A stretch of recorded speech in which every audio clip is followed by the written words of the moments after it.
Kami mengasihi Engkau Tuhan. Shalom, selamat pagi kekasih Tuhan, selalu sehat dalam lindungan Tuhan dan tetap percaya. Puji Tuhan, judul firman Tuhan pada pagi hari ini saya beri judul Semangat. Amsal pasal 18 ayat yang ke-14. Orang yang bersemangat dapat menanggung penderitaannya, tetapi siapa akan memulihkan semangat yang patah? Saudara, dalam hidup ini kita tidak akan lepas dari yang namanya ujian dan masalah. Nah, yang menjadi pertanyaannya bagi kita adalah, apakah kita masih bersemangat dalam menghadapi setiap ujian dan masalah yang ada dalam hidup ini? Atau semangat kita mulai luntur, sehingga membuat kita menjadi pribadi yang mudah putus asa dalam menghadapi setiap tantangan dalam hidup ini? Saudara yang dikasihi Tuhan, putus asa atau kehilangan semangat merupakan hal yang kadangkala dialami oleh seseorang, sehingga mereka kemudian kehilangan arah tujuan hidup dan tidak ada lagi pengharapan. Mereka berpikir bahwa dunia ini begitu kecil, seakan-akan semua masalah tidak ada yang dapat bisa diselesaikan. Sehingga tidak sedikit orang melakukan bunuh diri karena sudah putus asa atas setiap masalah yang datang dalam hidupnya.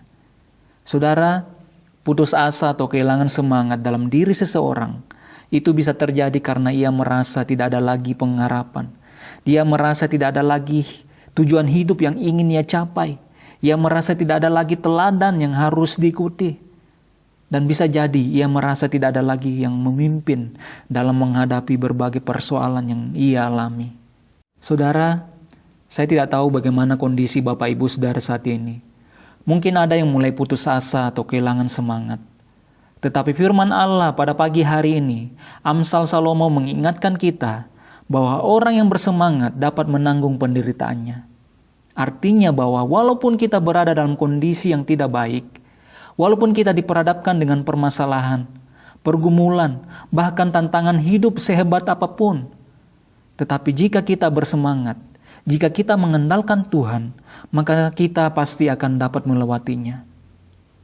Dengan semangat yang ada, akan membuat kita menjadi pribadi yang kuat, sehingga kita tidak akan mudah menyerah dan putus asa ketika kita menghadapi ujian dan masalah yang terjadi dalam hidup ini.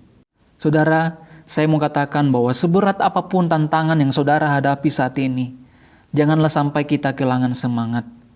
Mengapa? Karena kita punya Tuhan yang tak pernah meninggalkan kita.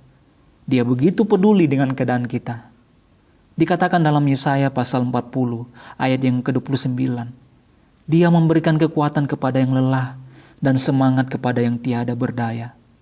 Itu berarti bahwa saat kita terus berharap kepada Tuhan, maka Tuhan akan memberikan semangat itu dalam hidup ini. Semangat yang Tuhan berikan mampu membuat kita menjadi pribadi yang tidak mudah menyerah dan mampu menghadapi setiap ujian dan pencobaan yang terjadi dalam hidup ini. Saudara, kita bisa belajar dari Kaleb yang tetap semangat, yang tetap memiliki semangat hidup yang luar biasa. Sekalipun sudah berumur 85 tahun, tetapi dia berkata, "Aku masih sama kuat seperti pada waktu disuruh Musa. Seperti kekuatanku pada waktu itu, demikianlah kekuatanku sekarang untuk berperang dan untuk keluar masuk." Yosua pasal 14 ayat yang ke-11.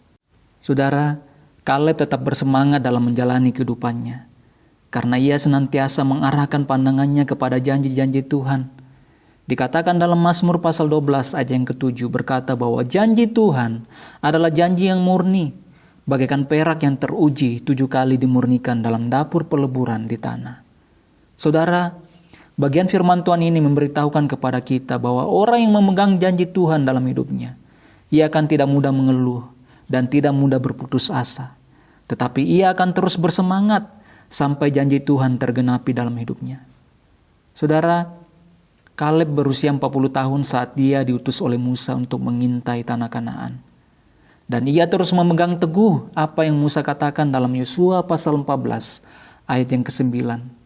Dikatakan di sana, "Sesungguhnya tanah yang diinjak oleh kakimu itu akan menjadi milik pusakamu dan anak-anakmu sampai selama-lamanya. Sebab engkau tetap mengikuti Tuhan Allahku dengan sepenuh hati." Dan apa yang terjadi 45 tahun kemudian? Tuhan menggenapi janjinya. Yosua memberikan Hebron kepada Kaleb sebagai milik pusakanya. Dalam Yosua pasal 14 ayat yang ke-13. Karena itu Bapak Ibu Saudara sekalian, mari kita terus mengarahkan pandangan kita kepada janji-janji Tuhan seperti Kaleb, agar kita dapat terus bersemangat dalam menjalani hari-hari kita. Tuhan Yesus memberkati. Mari kita berdoa. Bapa yang bertata dalam kerajaan surga, kami bersyukur untuk firman Tuhan yang boleh kami dengarkan pada pagi hari ini, yang mengingatkan kami untuk terus bersemangat. Dan kami berdoa biarlah semangat itu terus berkobar dalam setiap kami, sehingga kami menjadi pribadi yang tidak mudah mengeluh, kami menjadi pribadi yang tidak mudah gentar atas setiap masalah, persoalan, tantangan hidup yang datang dalam kehidupan kami. Kami percaya Roh-Mu senantiasa ada bersama dengan kami, dan senantiasa memberikan kekuatan kepada kami. Terima kasih Tuhan Yesus Kristus, berkati umat-Mu dimanapun mereka berada saat ini. Di dalam nama Tuhan Yesus Kristus kami berdoa dan mengucap syukur. Amin.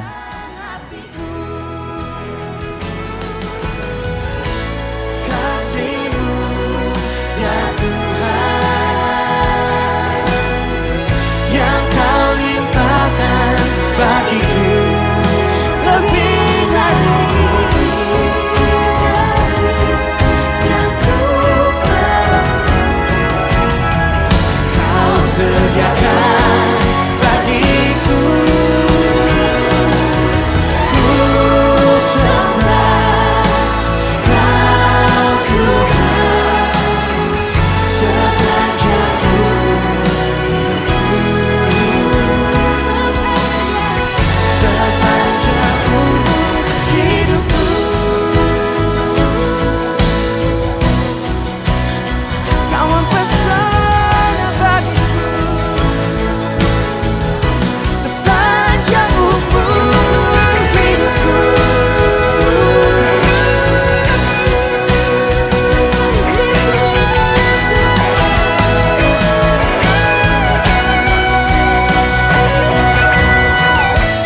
kasih-Mu, ya Tuhan,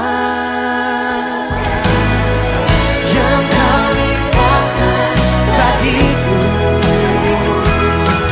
Lebih dari yang ku perlu, Kau sediakan bagiku. Ku sembah Kau Tuhan sepanjang umur hidupku. Sepanjang umur hidupku.